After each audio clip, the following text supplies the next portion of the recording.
बागेश्वर धाम छतरपुर। बागेश्वर धाम छतरपुर जहां हर रोज श्रद्धा उमड़ती है, यहां इस बार बारिश कुछ और ही कहानी लेकर आई। जुलाई की शुरुआत में हुई तेज बारिश ने मंदिर परिसर में लगे एक टीन शेड को गिरा दिया, जिसमें एक श्रद्धालु की मृत्यु हो गई और कई घायल भी हो गए। यह हादसा उस समय हुआ जब भक्त भारी संख्या में धाम पहुंचे हुए थे। कुछ तो धीरेन्द्र शास्त्री के जन्मदिन की तैयारियों के लिए और कुछ बस दर्शन के आस में। इस घटना ने न केवल भक्तों को स्तब्ध किया, बल्कि बागेश्वर सरकार कहे जाने वाले पंडित धीरेन्द्र कृष्ण शास्त्री को भी भावुक बना दिया। जैसे ही खबर फैली, धीरेन्द्र शास्त्री ने मंच से घोषणा की, इस वर्ष मेरा जन्मदिन कोई उत्सव नहीं मनाया जाएगा। ये समय जश्न का नहीं, सेवा का है।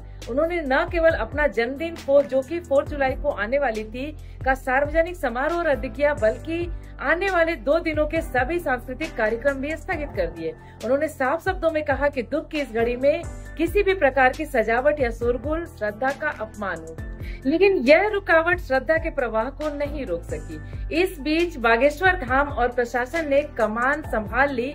तेजी से नए सुरक्षा इंतजाम शुरू किए गए। चप्पे चप्पे पर पुलिस की तैनाती, डॉक्टरों की टीमें तैनात, बारिश से निपटने के लिए वैकल्पिक सेट तैयार किए गए और पार्किंग, भीड़ नियंत्रण जैसी व्यवस्थाओं को फिर से डिजाइन किया गया।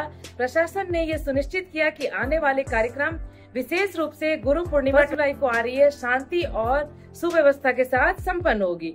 हर साल लाखों श्रद्धालु गुरु पूर्णिमा के अवसर पर बागेश्वर धाम पहुंचते हैं, लेकिन इस बार माहौल अलग होगी, क्योंकि हादसे की पीड़ा श्रद्धा की गंभीरता से घुल चुकी है। माना जा रहा है कि यह गुरु पूर्णिमा अब केवल धार्मिक आयोजन नहीं रहेगा, बल्कि एक भावात्मक श्रद्धांजलि और सामाजिक उत्तरदायित्व का प्रतीक भी बन जाएगा। इन घटनाओं के बीच धीरेन्द्र शास्त्री की छवि और भी मजबूत होकर उभरी है।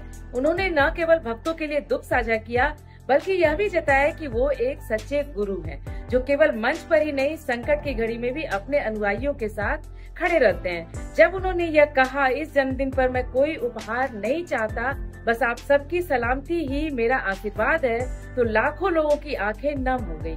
मीडिया में कुछ लोगों ने इस घटना को बढ़ा चढ़ाकर दिखाया, तो कुछ ने इसे धर्म स्थलों की अव्यवस्था का प्रतीक बताया।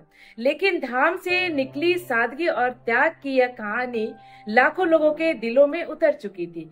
यह घटना हमें यह भी सिखाती है कि धार्मिक आयोजनों में भावनाओं की गहराई होती है, परंतु व्यवस्था और सुरक्षा भी उतनी ही ज्यादा जरूरी होती है। अब बागेश्वर धाम की ओर श्रद्धालुओं का रुख जारी है, इस उम्मीद में कि गुरु पूर्णिमा के दिन जब धाम फिर से भक्तों से भरेगा, तो वह दिन केवल उत्सव नहीं, बल्कि एक श्रद्धा का पुनर्जन्म होगा।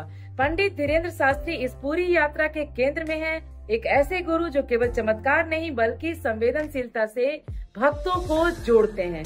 हादसे की आंधी में भी उन्होंने एक संदेश दिया, सच्चा धर्म वही है जो दुख में सेवा बने और खुशी में विनम्रता।